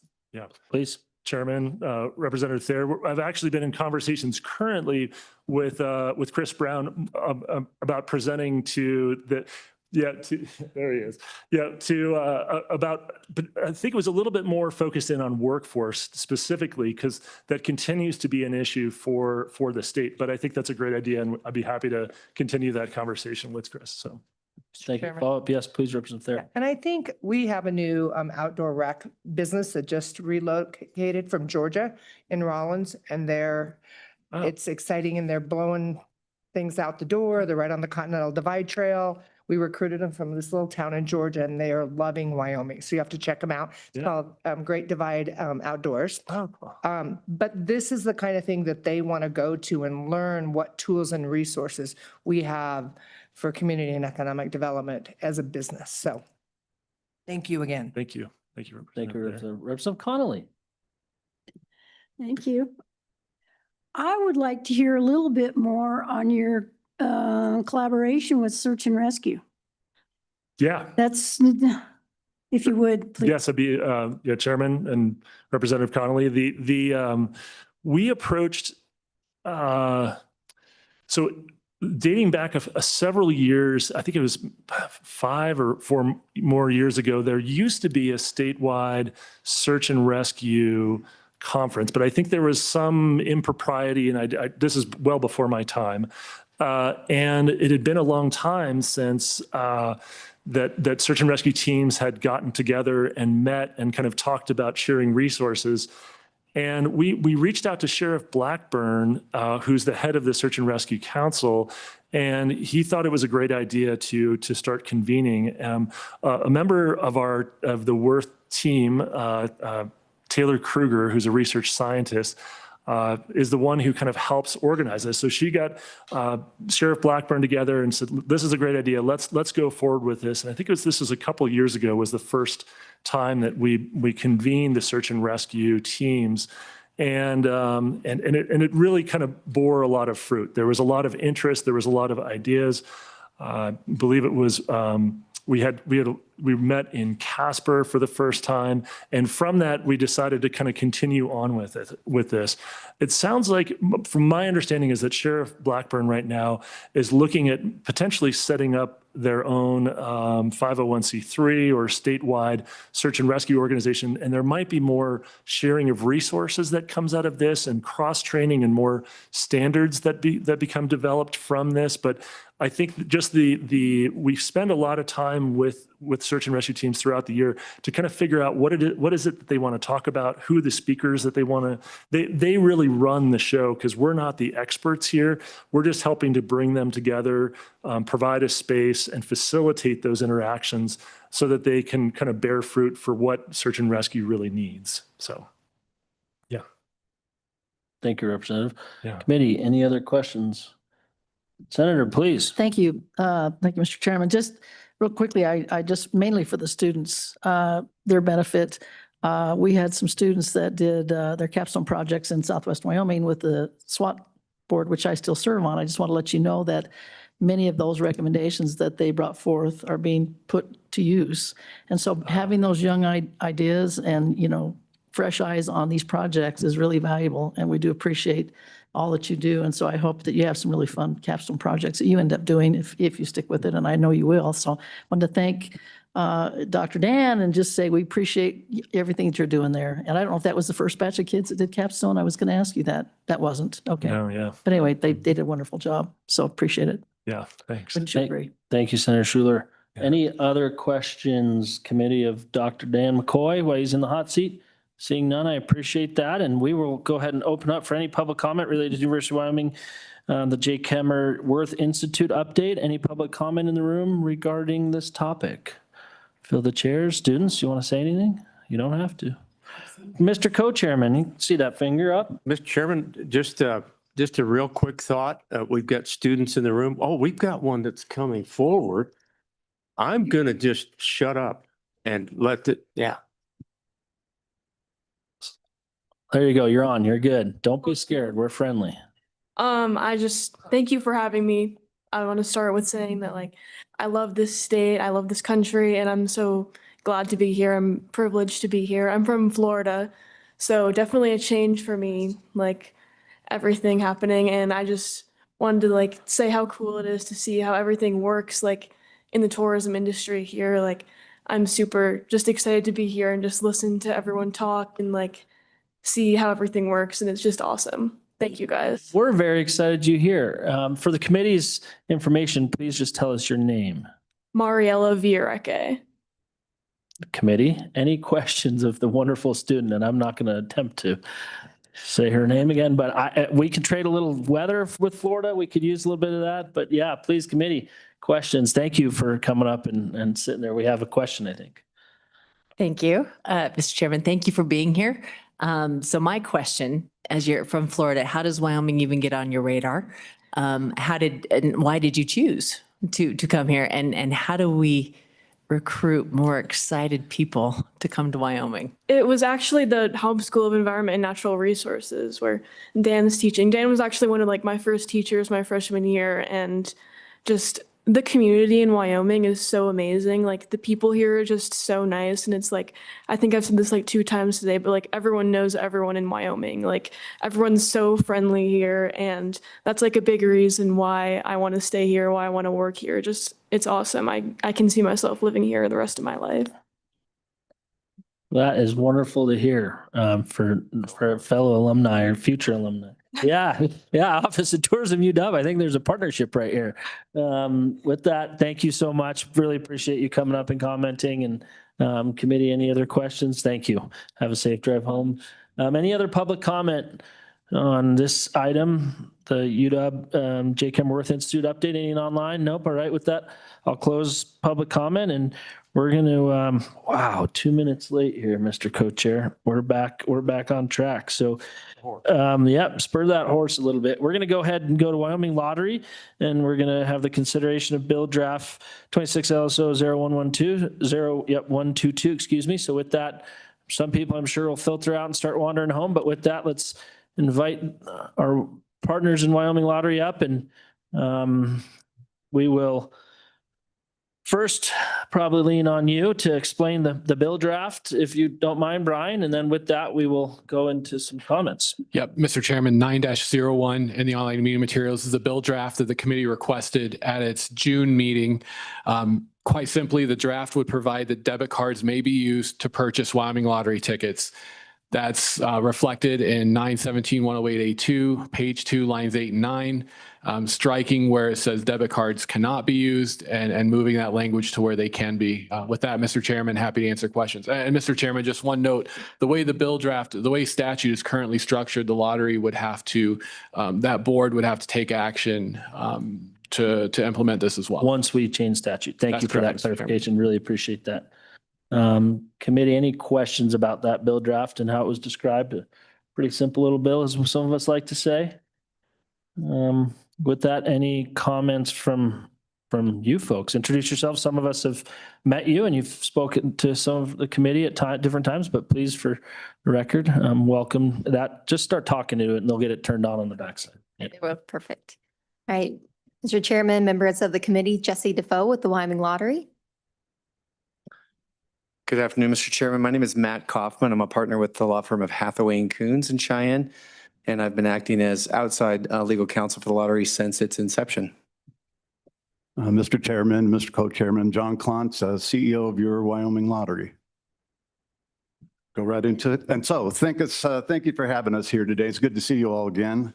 And as you know, we're working on this with you on this bill to try to bring some convenience to retailers and players. And that's what this is really, the bottom line of this is, to stay competitive and allow people to purchase our products using a debit card. To date, so far, just a few numbers, we've returned $44 million back to cities, towns, and counties. We paid out over $152 million in prizes and just over $22 million in commissions to retailers. Throughout this whole process, we've always tried to maintain a level of high integrity. We work with the Office of Child Support and take care of those issues when we can. We have the $125 limit, which is more of a symbolic gesture to cause people to think so they don't spend too much money in one transaction at the stores. And we've been talking about this debit card issue for a long time. It hasn't been something that's been an emergency, but just to keep pace with the growth of gaming around us, around the lottery. When I first opened it, we were the only gaming entity in town, and that's changed a lot. So we started hearing a lot from travelers, from people passing through the state, and from citizens. Why can't we use a debit card? Somebody asked me about Venmo, and I said, well, I'm not sure I know what that is, but that's a long way off. So we're not asking for anything like that. So we appreciate the support on the bill. I do want to say that we've been getting a lot of questions about who's going to pay the fees. I think you may have seen the resolution the board created and directed me to act on. So we would pay all of the fees that result from purchasing lottery products, the debit card fees. We have estimated they'll be between 2.25 and 2.5%.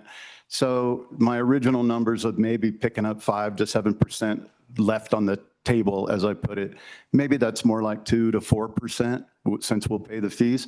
But that's okay. We'll make a little extra money if it passes, but it's less about that and more about the convenience factor. The other issues was, would retailers be able to opt out if they don't want to participate? And they certainly can. I think everything that we've been asked to allow people to opt in or out of all along, including being anonymous if you win, we've said certainly. So we're certainly agreeable to that. All those provisions, and I think all that stuff's in the resolution. So thank you for listening today, and we're just hoping that this bill can move out of the committee. And either way, we've got a strategy that's going to work for the next 3 years, and we're pretty excited about some new things happening next year. So thank you very much. Thank you, committee. Any questions regarding that testimony? Representative Provenza. Thank you, Mr. Chairman. For the other, so you have a $125 limit Yes, ma'am. for people buying scratch tickets. No scratch tickets. Sorry, lottery tickets. Okay. So then when other states have added the debit allowance, have they put other safeguards in or restrictions? So given that you're adding a convenience, is there something on the other end of that then reduces potentially the risk involved in making it easier? Matt, I'll defer to my. Perfect, please. Yeah, anyone. Mr. Chairman. Mr. Chairman, Representative, again, Matt Kaufman. I'm going to address this in a couple of different ways. So one of the things that I do on behalf of the lottery is participate in bi-monthly conference calls with legal counsel that represent every active lottery in the country. And this is an issue that's been ongoing. I'm sure you've all seen in your materials, but Wyoming is one of the only states currently that doesn't allow debit cards. Some even allow credit cards, which, just to be clear, no one's asking for here. We're not suggesting that. Those that do have debit cards, there's a mix. A lot of states do have similar, in rule or to some extent, a lot of lotteries are organized as state agencies. The Wyoming Lottery is organized as kind of a next generation lottery based off the Tennessee Lottery, where it's set up as a private corporation, which you all authorize then the state to own, so it can act as a private corporation. So a lot of the rules are done at the corporation level or at the agency level to protect those. So there's a tremendous amount of variance. The limit that was set was something that was recommended to the lottery at the time, and it's remained consistent. But it's really hard to answer that question precisely because there's a lot of variability. Thank you, Representative Provenza. Anything else? Thank you. Mr. Co-Chairman, please. So Matt, this might be for you or Director. My question is, when we just put language in the statutes that says debit cards, is there any risk of that being something that I don't know about? My good little Hilltop Bank card, that's a little debit card, but is that the only kind of debit card? For example, I've seen, I'm with you on Venmo, and then we've got this Bitcoin stuff showing up, and you even have cards for these things. And so I'm just wondering, is that too general? Do we have to be concerned with being a little more specific here. Would be a pin. I just don't want to throw this door open and then find out, oh man, we've got all kinds of different things going on here. Mr. Kaufman, maybe? Thank you, Mr. Chairman. I'll answer that as best as I can. So when we approached this with you all, I can't remember, was it 4 or 5 years ago, we kind of made a run at this conversation. At the time, one of the things we discussed was, is there a way to limit it to PIN-based transactions? Because on the issuer side, there is a difference when the consumer issues in their PIN versus a non-PIN transaction. However, the problem with that is, to my knowledge, no place in Wyoming statute do we define debit cards. And my recommendation to the lottery was, I don't think the Lottery Act is the place to attempt to do that. You know, it would be a real complicating factor for a lot of the financial institutions. So the direct answer to the question is no, we don't think just using the term debit card is a problem. That is an industry defined term. When banks issue debit cards, they're typically, attached to a cash issuing account as opposed to a credit card. So we think that that limitation functions to limit it the way that we intend for it to be limited. We're just concerned about going much beyond that. And with respect to your question about alternative payment types, that's just not an option for the lottery right now through either the vendor relationship or the way that the retailers are set up.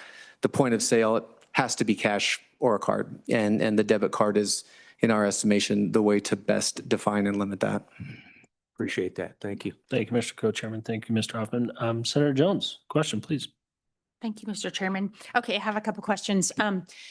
And correct me if I'm wrong, but I think you can have a debit card that's associated to like a credit of sorts at a bank. So how does that work exactly? Because it's not really cash, but I think they just have an open credit line and they can have a debit card for that. So that's one question. And then another question, if you use your debit card and you don't win, or you're planning on winning and you don't, and you report it as a fraudulent charge, what happens with that? That's pretty time consuming for these little mom and pops to try to go back and fight for that $125 or whatever. And do you guys help them with that then? I know you said you cover all the charges, but if they don't get their money from that, are they reimbursed or what happens? Please, anyone. I'll answer part of it. Thank you, Mr. Chairman. Senator Jones.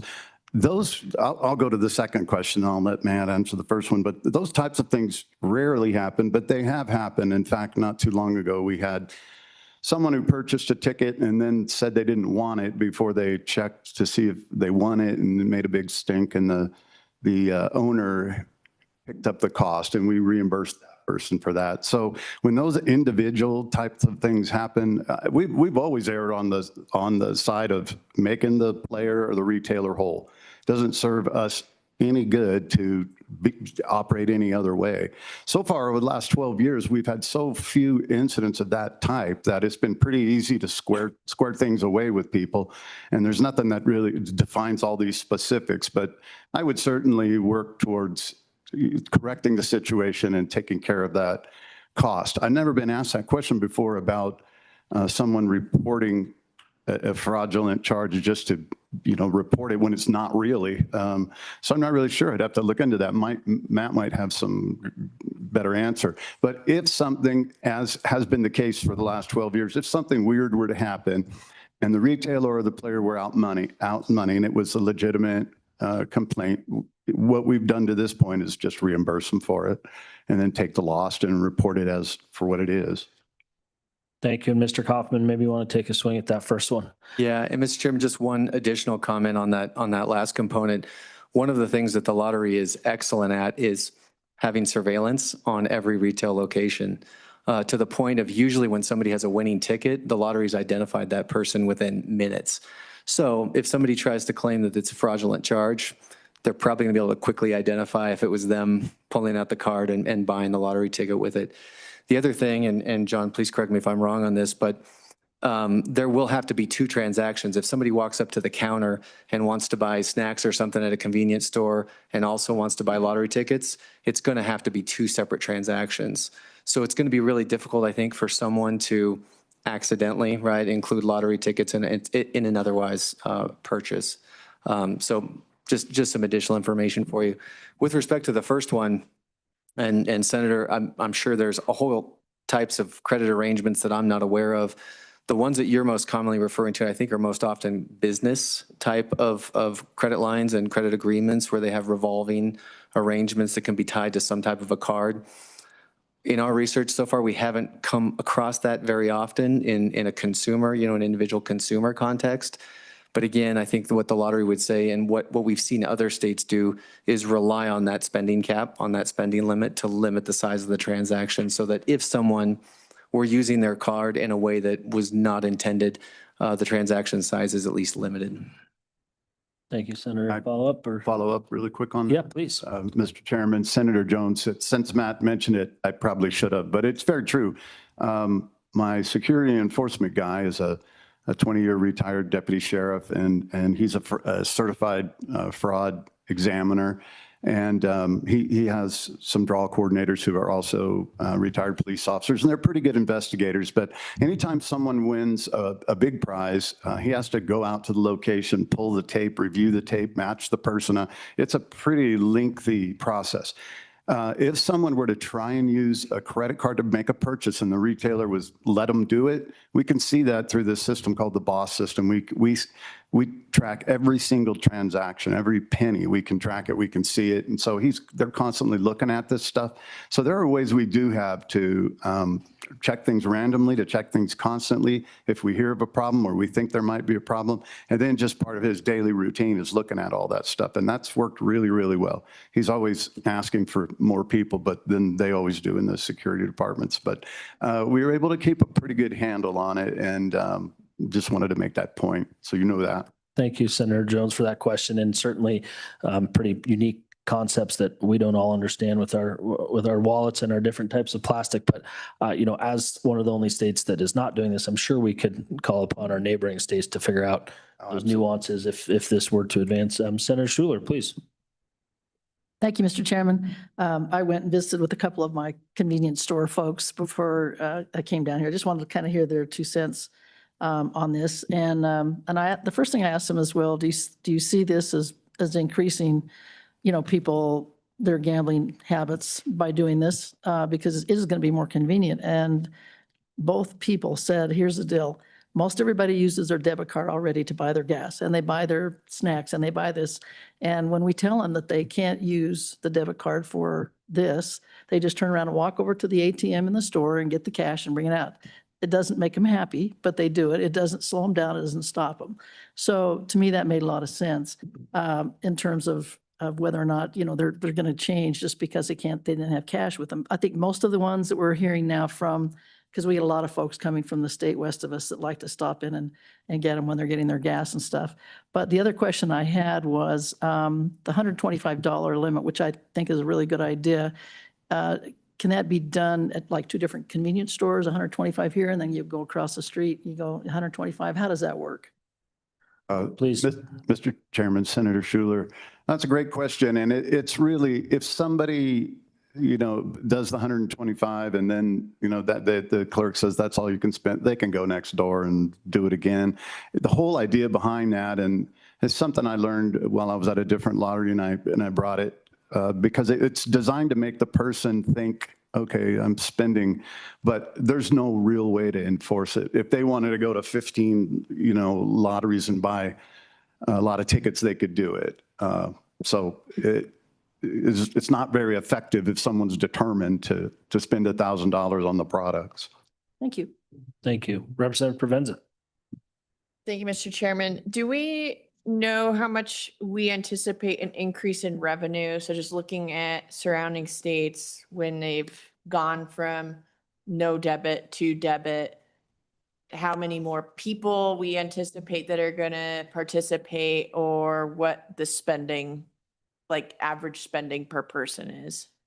Please, I do think Mr. Chairman, Representative Provenza, in terms of the revenue that we'll pick up, I'm thinking this is probably around $300,000 or $400,000 a year, which it costs us that much to test one game. So we're not talking about a huge amount of money. Again, it was more about the convenience factor and keeping up with, these other gaming entities who provide provide convenience and that kind of thing. It's not going to make a windfall of money. How that compares to other states, it really depends on who pays the fees in those states. If we weren't agreeing to pay the fees, it could be closer to $1 million, but that's going to cut it, or maybe 800,000. And I'm being conservative, but maybe 300,000 or 400,000 bucks, maybe a little bit more, but paying the 2.5% is going to cut into that quite a bit. But on the other numbers, I'd have to get back with you on that. But I think we could find that out for you, the terms of percentage of in other states. Please, Representative Provenza. Thank you. Yeah, I'm trying to understand, maybe not so much from the revenue standpoint. I understand there's a revenue probably to be gained here. I'm trying to understand from potentially the risk potential, right, for people who are going to be engaging. Does that increase the number of people who weren't using lottery before that now would be, or does it make it easier for somebody that maybe struggles with a problem with buying lottery tickets? I see. Whatever. You know, I understand lottery tickets are, in terms of risk behavior, are at the lowest end because it's not an instant gratification. But Right. that's what I'm trying to understand. I I can get the understand. benefit to the state. I want to know what am I signing my constituents up for? Mr. Chairman, Representative Provenza, I think there's no doubt that it would increase participation, increase players, and probably increase sales to existing players. I don't think that number's extremely significant. And as you said, I think there are other gaming entities who are going to create a much larger problem in terms of that. But as far as the lottery is concerned, it's already a minimal risk, as you mentioned. However, other states are going to show and have shown, and we've discussed it at the national meetings often, that they do pick up players from doing it. And I know we would pick up players from doing it. We only have maybe 350,000 people that are 18 or older who are able to play. We maybe have 12% of those. So we don't have a huge portion of the eligible players within the state to begin with, but I would see that number going up slightly. And I'm sure people who would maybe be frustrated and say, I'm not messing with it today, might do it. I was hoping we could find a way to allow someone to make one transaction and somehow separate the fees, but we couldn't. So they're still going to have to, you know, do this transaction, do that transaction. We may be able to provide a separate little sort of mini debit machine just for that, because we don't want to pay the fees for chips and soda and all that stuff. But they're still going to have to make two transactions. I think mainly for, this all started when truck drivers, and I'm not speaking for the Truck Driver Association, just when they were saying to me, hey man, we don't carry cash. That's what got all this started in our brains, just to allow those kinds of folks to use it. But I think sales would probably go up, but nothing to the degree of when we, you know, launch a brand new game that's never been out there before, or introduce a new category of products. Representative Thayer, please. Thank you, Mr. Co-Chair. Just a question on some language. On line 2 of the draft bill, it says lottery ticket purchases. And then when I flip over to page 2 on line 2 of lottery games. So just the games are the different kinds of lottery tickets that can be purchased, because we went from lottery tickets, because this is about buying lottery tickets. And then on here, it says lottery games. Just some clarification, please. Let me lob this one over to our wonderful LSO staff, and then maybe we can circle back around. Please, Brian. Yeah, so Mr. Chairman, Representative Thayer, I think the language of lottery games is broader in that subsection intro language, because there are other paragraphs that apply to what types of regulations, policies, and procedures of the Lottery Corporation can enact. That just simply are not in this bill draft. Yep, perfect, thank you. Is that Representative Thayer, does that answer that question? Okay. Committee, any other questions? Yes, Senator Jones. Thank you, Mr. Chairman. Sorry, I have one more question. So you said with the debit card, they would pay for their snacks separate, but right now, do they do that, or is it just one transaction since it's cash? Mr. Chairman, Senator Jones, if someone wants to buy their chips and their soda and some lottery products with cash, they can pay for all that at the same time. Okay. Yes, ma'am. Perfect. Thank you. Committee, any other questions before we continue on here? Thank you all for being here. Stay close. We may have more questions. And with that, I'm going to open it up for public comment. Let's start with folks in the room. Any public comment with folks in the room? Anyone online, go ahead and get ready to raise your hand. Any other folks in the room? Last call. Okay, thank you. Anyone online? Yes, Mr. Chairman, we have Mr. Mosier online. Mr. Mosier. Mr. Chairman, Please. members of the committee, Mike Welcome. Mosier, Wyoming. Can you hear me? Yeah, we got you. Go ahead, Mr. Mosier. Very good. Thank you. Mr. Chairman, members of the committee, Mike Mosier, Wyoming State Liquor Association.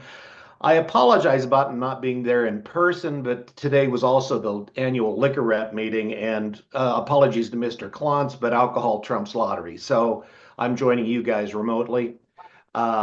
We do support this bill, and I would like to thank the Lottery Corporation and their board for addressing our concerns. Our two primary concerns with the debit card issue were, number one, that the retailer doesn't soak the debit transaction fee, which is addressed in the resolution, as well as it making it optional whether a retailer will carry debit cards or use debit cards or not. Both of those were addressed in their resolution, and once again, I thank them for doing so. The other issue, and I think Mr. Bailey with Petroleum Marketers will be joining in a little bit, he'll be talking about courier companies and being able to address those issues. I frankly had no idea what the heck that even was until Mr. Bailey explained it, and it's a concern when you do add debit cards. So we support the concept. It doesn't need to be in this bill. We don't even know if it needs to be statutory. Lastly, there was some concern, valid concern about fraudulent charges. The vast majority of fraudulent charges I've seen are involving credit cards and not debit cards. And so I don't have the same concerns that I would if we allowed credit cards, which the Lottery Corporation is not pushing, and we certainly wouldn't want. So the way this bill is written, and with the Lottery Corporation resolution or the Lottery Board resolution, we support this bill, and I thank the committee for their time, and I'll take any questions. Mr. Mosier, thank you. Committee, any questions of Mr. Mosier while we have him?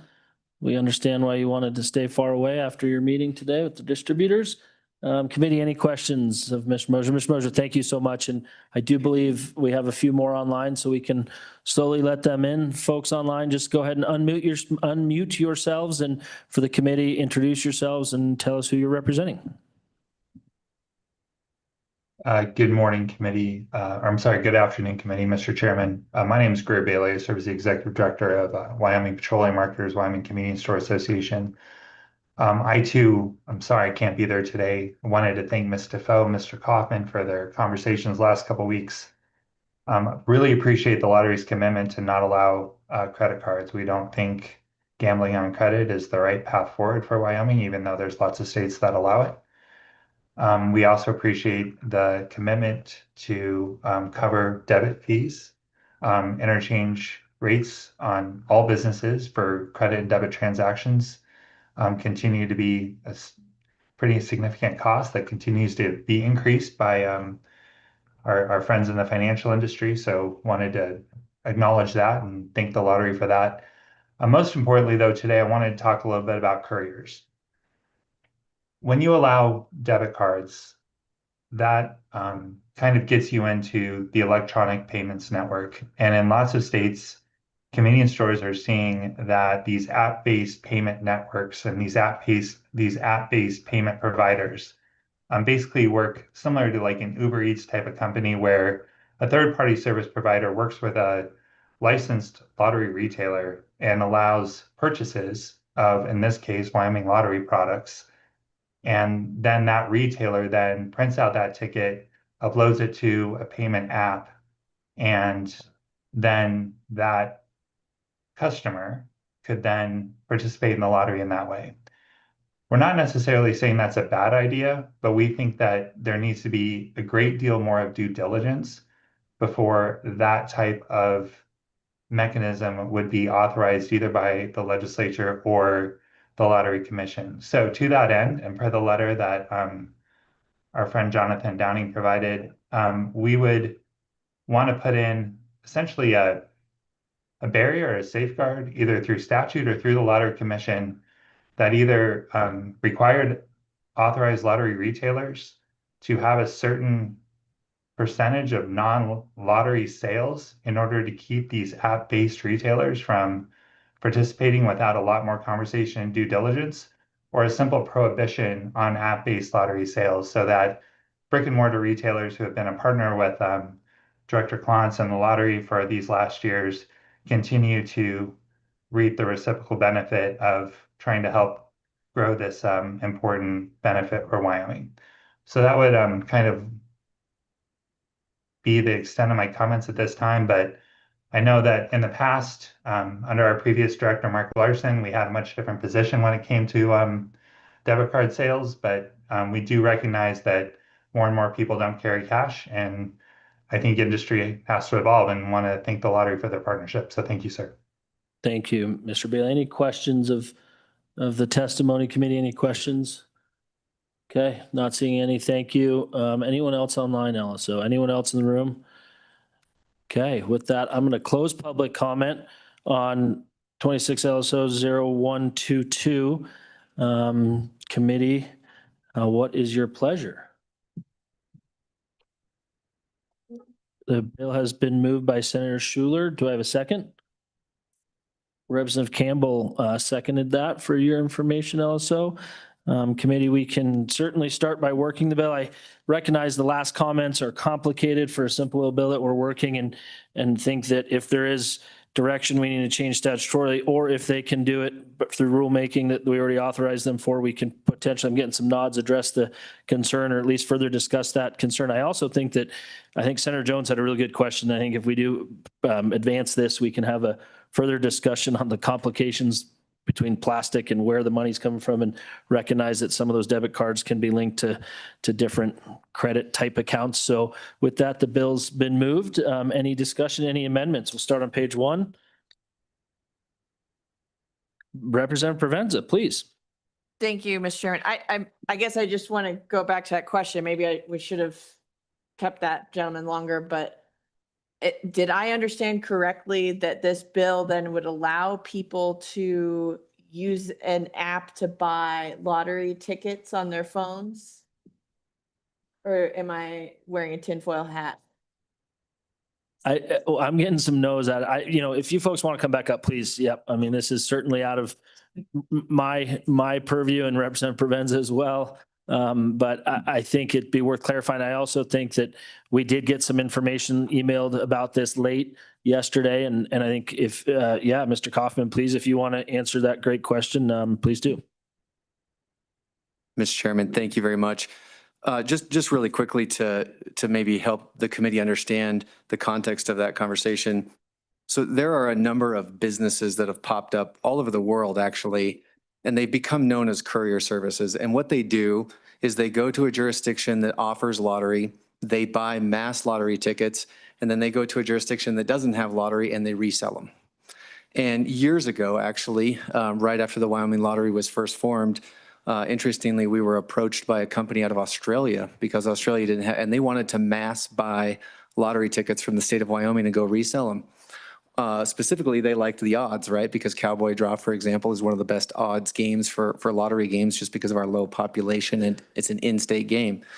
The lottery board, which is authorized under statute to take, very seriously its rules and retailer rules and the rules that govern the lottery, made a conscious decision. We're not in that business, and we're not going to do that. Similarly, the lottery has been approached on a few occasions. I just think it's good for this committee to be aware. In one instance, by a very wealthy gentleman who lives here in Wyoming, and he was frustrated by the $125 limit. And so he just wanted to come straight to the lottery and buy millions of dollars worth of lottery tickets, again, in an attempt to mathematically game sort of the outcome. And again, the lottery board considered that and said, that's not what we're here to do. We're not here to authorize people to work around those rules. This has become a little bit controversial because there are some other states, namely Texas, that did allow some of these courier services, not just allowed them, enabled them and helped them to sort of mass sell lottery tickets to boost their revenue. And of course, that backfired and created problems. So we recognize that there are people out there that are trying to do this. The lottery certainly recognizes that there are lotteries that have enabled web-based ways for people to mass buy lottery tickets. That's not currently an option in Wyoming. We have discussed this internally. Mr. Klontz has discussed this with the board. As of now, we feel that can all be very easily handled in the lottery's internal rules. And obviously, technology is changing and iterating. We would hate to try to be stuck with a particular definition of courier in statute that's probably going to change and iterate really rapidly. But we just think it's important for the committee to know that that's something that the lottery currently does not allow, has had many opportunities to engage in, and has not. Thank you, Mr. Kaufman, and thank you, Representative Provenza, for that clarifier. And sorry I did not keep Mr. Bailey, but that is a very great answer and a very great question that we needed to clear up. Committee, any other, we're at the discussion phase. Why don't we just stay there so you don't have to get too many more steps in discussion phase on this bill? Any amendments on page 1 at this time? Remember, if this bill does proceed today, we will have a few more cracks at it when we get to Cheyenne if it gets past introduction. Page 2, line 8 is the main change in this bill. In this statute, any amendments? All right, seeing none, I'm going to call roll call on 26. Oh, please have additional discussion before I call roll call. Representative Provenza, thank you. May I make one comment, Mr. Chairman? Also, Briefly. we don't sell anything online or through an app. Okay, thank you. Representative Provenza, proceed. Thank you, Mr. Chairman. I'm thinking out loud here and being transparent about where I'm at. I've been conflicted on this, mainly because when I started in the legislature, I don't think I had anyone in my district that was like the Wyoming Downs, the different organizations. And I think I have 3 now on the same street. And so that's something that I maybe regret doing. And I'm not equating this to that. I think that there is, like I said, that the risk involved in this is minimal, but I just want to share my conflict, my internal conflict of understanding like what can be helpful, what makes common sense. People use cards now, but also that there are real people on the other side of this. And sometimes they suffer real consequences. I'm going to vote aye today, Mr. Chairman, and get this bill down the path, but I don't promise an aye vote during the session. And that will be after I do some research. As you all know, I have a PhD in psychology. I think about decision-making. This is one of those instances and what's best for the state of Wyoming and the individuals on the receiving end of the policies that we pass. So just want to share my thoughts with the public on where I'm at with this. So thank you for your information today, and thank you for being thoughtful. If you had brought credit cards to us, I would have been a flaming dragon. Thank you, Representative Provenza. Committee, any other comments before we call for the question? Mr. Co-Chairman, please. Mr. Chairman, I just wanted to salute Representative Provenza. I thought that was very well stated, and I found myself in the same spot over the last few days. I think my concern lies elsewhere, just for the record. The lottery piece, I'm not thinking that that's really where I have the heartburn. It just isn't. I'm going to support this bill today, probably support it all the way through. I just don't think people are carrying around cash much anymore. That's just the way it is. But I do think that we had better stay diligent and aware of what's going on in our state. I come from a community where we haven't turned down a new casino ever.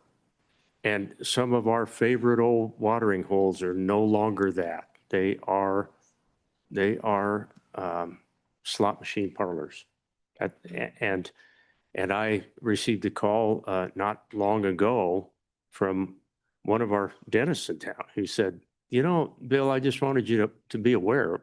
I've got a customer who needs some bridge work and said he couldn't afford it because he had lost $225,000 last year on slot machines. So I'm aware of that. It's surfacing.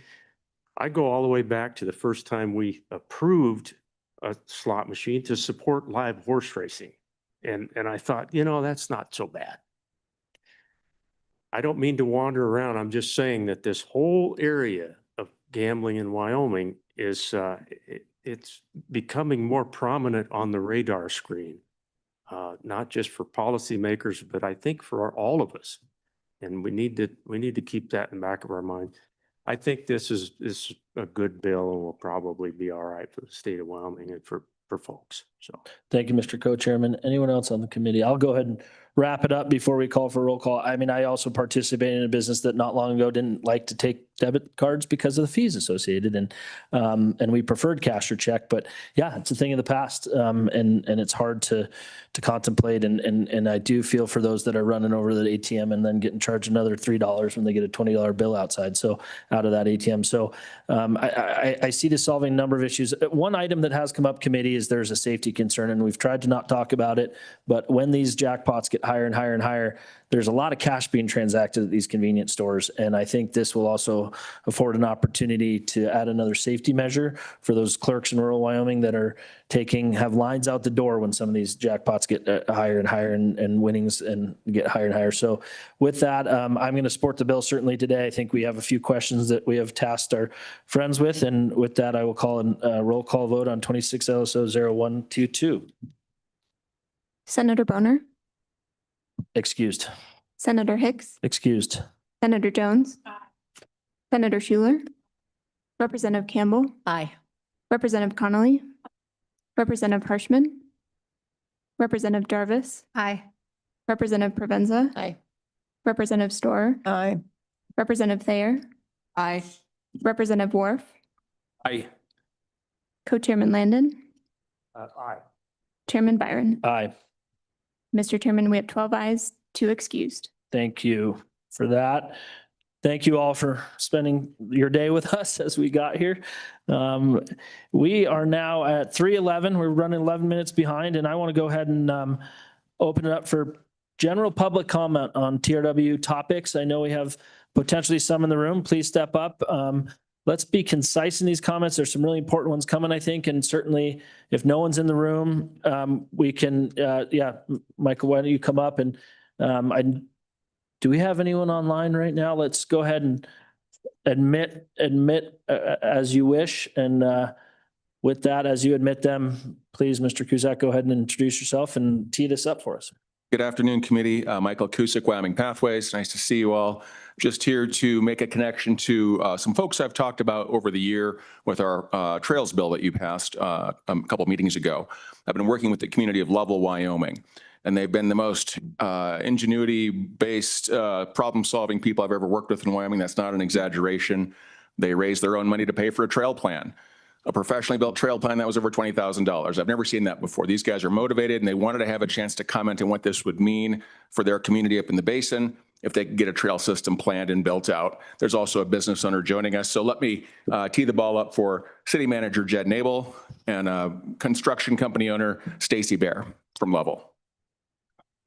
As they get let in the room, we'll go ahead and, both on the same, even easier. Great. Please introduce yourselves and welcome to virtual TRW this afternoon. Go ahead. Jed Neville, Town Administrator of Lovell, Wyoming. And this is Stacy Bear, business owner of the area. So thank you for your time. I'll keep it as concise as possible. I've been on this, watching you guys throughout the day. So a quick small history. I've been in this position, blessed to be in this position for 10 years now. And we've constantly been hit up with questions on trail systems, mountain bike trail systems. So it led us to lead in with starting to go down that road on where's the best opportunities to have trail or mountain bike trails, and are citizens open to it. We hired a professional company out of Fruita, Colorado, who came in and identified that we have a hidden gem of an area, and that is our Cottonwood Canyon area. And the funny thing is we are not a mountain bike community. We have support from the community in that because they see the vision of developing trails, and it would essentially bring people into our economy and create a tradable income that we do not have right now. So we've had support from our Bighorn County commissioners, citizens of Cowley, Wyoming, citizens of Byron, Wyoming, as well as a big big following of citizens and business owners from outside of the local area. So with that said, we just kind of want to put this on your guys' steps of the importance of recreation in our state and recreation opportunities. And we really believe that this project would have a return on investment for decades and decades to come, because we live in an area with an extended riding system and exceptional soil for that.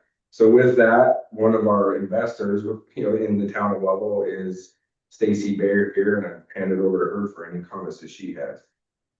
Thank you, Jed. Mr. Chairman and committee members, first of all, this is my first experience watching this, and my hat's off to all of you. It has been a long day and I've only watched a very small part of it. Like Jed said, I am a local business owner. My business is construction. So how this relates to me is not in my construction business, but I've always had a passion for economic development, specifically in Northwest Wyoming, but also all of Wyoming. So we've taken some of the fruits of our labor, which is federal contracting. So we're blessed to be in a position to go get federal dollars from outside of the state of Wyoming and bring them in. So we feel a duty to invest in our community as much as we can. We've done a lot of things very locally. We've built a community basketball court. We own the Club Dauntless Fitness Centers. There's 4 of them in the Bighorn Basin. But I've recently been really struck by the statistics of our youth being exported. And it's kind of moved me to get more educated and involved in kind of a bigger picture of Wyoming's economy. So with all that said, our next venture, which we're starting very shortly, is to build a restaurant in Lovell that's very showy. It is 100% intended to draw attention to our local assets, namely our Bighorn Canyon and the Bighorn Mountains. The name of the restaurant is The Overlook, which refers to, the main point you can drive to see the canyon. It's themed around, half of it is going to be themed around visiting the canyon by water. And then the other half is going to be by air. It'll be airplane themed. And then the upstairs will pay homage to the trails. So anyway, I think our point here is just to let you know that there are locals here in Northwest Wyoming that know we have assets that have not yet been completely discovered. And we're willing to invest our own money in it. So if there's ever an opportunity for you to help us out, I know we would greatly appreciate it. Thank you, Ms. Bear. Really appreciate you being on, and thank you for coming with us from lunch on, because we were ahead of schedule and I wanted to give you guys the opportunity to speak, and we ended up getting behind schedule with my watch. So I apologize for that, but thank you for watching our meeting, and we welcome you at any TRW meeting. Committee, any questions so we can let them go? Yeah, we'll get there of the folks on the Zoom right now. Committee, any questions? Thank you. Thank you both for being here. Really appreciate it, and hope to see you live at a TRW committee meeting soon. With that, Mr. Kuzak, I don't think I would have thought when we first met 3 years ago we'd be saying Lovell and mountain bikes and trails in the same couple sentences. So I think that's pretty special, and I hope those folks are still listening. I think you talked about bringing your local city government on board and your county commissioners. Please encourage your electeds in the state house and senate to also come on board and chat with us about this topic, because I think you're really at the tip of the iceberg in terms of some pretty cool stuff going on up there. And with that, any more comments, Mr. Kuzak? No, but it's pretty well recognized. I guess I'm not going to say no. There's one more. It's pretty widely recognized by a lot of folks who visited that zone since we started this, who are mountain bike professional types, that it would become a destination area for the whole region almost year round. And they've got the traffic data on Highway 14 going through to Yellowstone. Cars are going to stop. People are coming. Nobody's stopping right now on Level, and they will. And that economy will grow because of these trails. Appreciate that. Representative Harshman, please. Okay. Mr. Cruz, can you just supply the committee over the coming days, just kind of everything that's kind of out there in Wyoming, these projects, products, we've had this big one in Southwest, Lincoln, Utah. We've got this proposed Cross America, and then this proposal and others, and maybe the dollars, we're looking at that, but I'm sure your group's kind of got we've got it already. We can package it up and get it to you. Just share it with us, because we're going into a budget session, and I think, we're doing a lot of things, from the shooting range to the, other things we had in the budget last year to put money into the Wyoming State Veterans Museum that we didn't pass a budget last year. But, this is a time to kind of keep building Wyoming and investing in our infrastructure. So if you'd share that with us, we can all kind of get the ideas generated and get a plan on some of that. Thank you. Thank you. And if I could just quickly follow up on that, Chairman. As I mentioned at every meeting so far, I need you to consider that this would be $1 million investment to get it done. It would be a almost four season destination area. It doesn't require buildings. It doesn't require utilities. Decades of return on investment. I mean, literally these trails that people are building all over the West, some of them are 40, 50 years old, that are the classics in Moab and Fruita, and people are still driving there every single season. And I think our state has a lot more to offer than the western slope of Colorado. No offense to anybody from there, but we'd be top shelf with that. So thanks for your time again. Appreciate that. And thank you, Representative Harshman. Yeah, we will look forward to that information. We know you'll get it to us. Committee or anyone else, any other public comment before I close general public comment? Nothing, and no one else left online, I don't think. All right, thank you. I'll close public comment. It is 3:21. I do want to give some opportunity for any bills that we have been contemplating quickly that may be coming down towards TRW as we get down to Cheyenne in February. I know my good co-chairman has one that we've certainly discussed and I've learned some about, but anything from my right side, anything that we need to have on our radar, we can obviously talk as we get towards February, but anything on this side, any bills coming, personal bills that, Representative Jarvis, you got something, please? I do have one that I may ask this committee to consider, and it's called Saddles, Not Steering Wheels. And it will be making it so you can no longer get DUIs on horses. Okay. Maybe that will get sent to us. Maybe it won't. I didn't hear all that, but it sounds exciting. Yeah, it will definitely help you out in that pony years, and my big draft horse. Yeah. Committee, any Representative Wharf, you got anything? You're just getting a good chuckle down there. All right, great. Mr. Co-Chairman, I know there's a bill you and I have been contemplating, and we still have a diehard Game and Fish representative here that is just really likes spending time with us, Chief Smith. So with that, you want to talk about that bill before I hammer this gavel? Yeah, thank you very much. Just real quickly, and I don't want to bother the chief with this, but this is just one that came that I'll share with all of you. And in fact, you are aware of the request, and it's to be able to use hound dogs to trail a wounded bear, to be able to track a bear if you hit one and can't knock him down right away. You can take the dogs and go find him.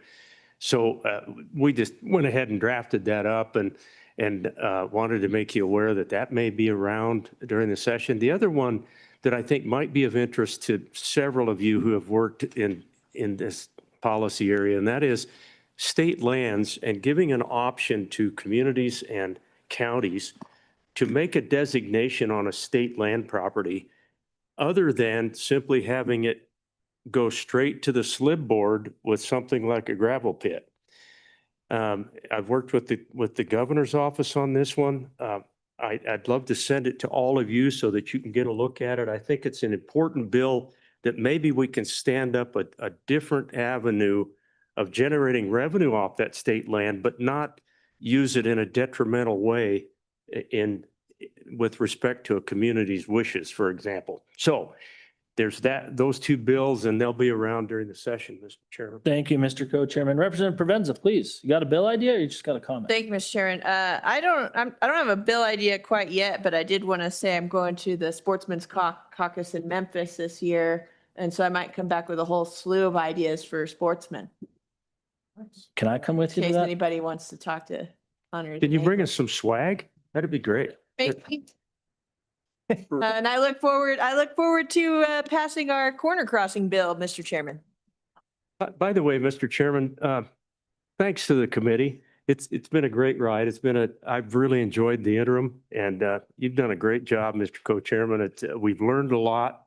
We've got a few bills that we get to chase during the session and it's been a pleasure. Well, Thank you. I appreciate that. And before we sneak out of here, I do, the two bills you brought, we've contemplated a lot of state lands issues and you mentioned the gravel pit. And I think that bill might be slotted perfectly with some of Representative Storr's constituents on the border of my district that are dealing with some things on state lands that are less than ideal. So I'll leave it at that. And with that committee, Representative Worf, please.